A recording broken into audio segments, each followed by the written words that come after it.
خوش آمدید۔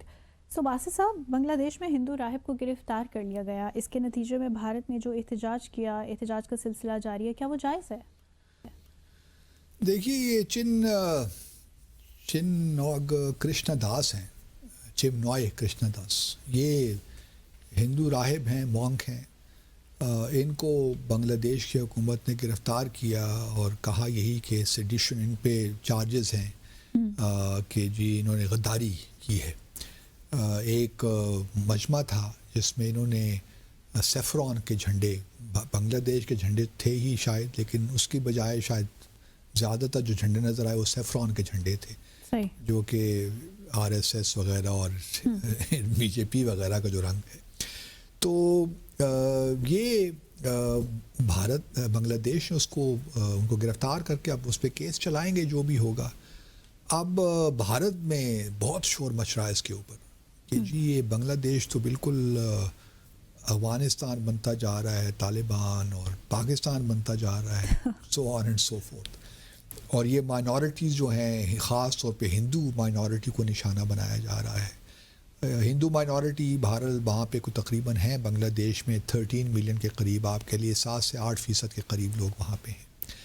اب یہ کوئی نئی بات نہیں ہے، جب سے 5 اگست اس سال سے ہم نے دیکھا شیخ حسینہ کی حکومت گئی تو اس کے بعد سے یہ واویلا شروع ہو گیا کہ ہندوؤں کو نشانہ بنایا جا رہا ہے، ہندوؤں کے مندروں کو نشانہ بنایا جا رہا ہے۔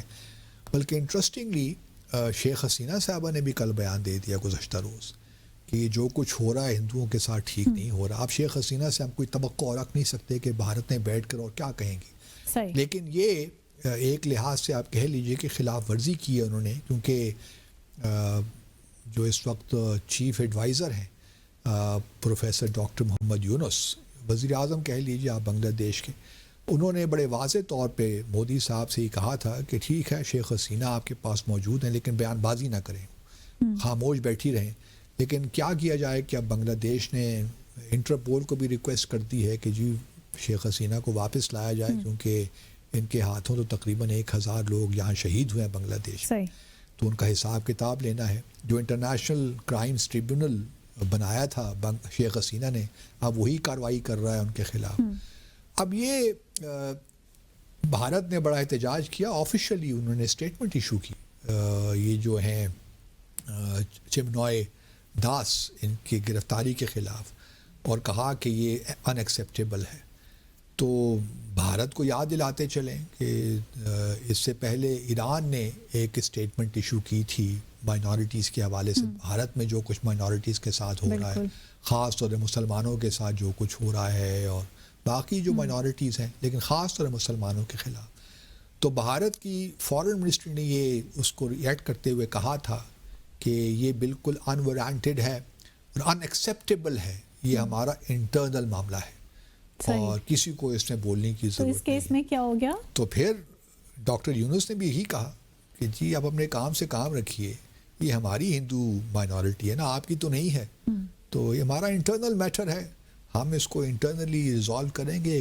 میرے خیال میں بنگلہ دیش اتنی قربانیاں، کیونکہ ہم تو خیر خواہ ہیں نا بنگلہ دیش کے، ہم چاہیں گے کہ بنگلہ دیش ایک صحیح معنوں میں آگے بڑھ کر چلے۔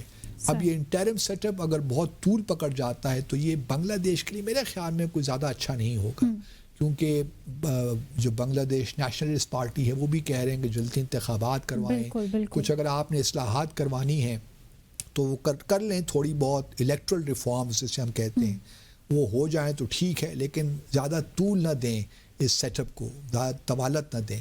تو میرے خیال میں پروفیسر یونس صاحب کو سوچنا چاہیے کہ کس طرح بنگلہ دیش کو جو اس وقت صورتحال ہے اس سے وہ نکالیں۔ صحیح، دیکھیں گے اب اسی تناظر میں بنگلہ دیش کیا حکمت عملی اختیار کرنے جا رہا ہے۔ اسی کے ساتھ ہی آج کے پروگرام کا وقت یہی ہوا چاہتا ہے۔ آپ سے ملاقات ہوگی انشاءاللہ کل مزید دلچسپ موضوعات کے ساتھ۔ ٹل دین ٹیک کیئر، اللہ حافظ۔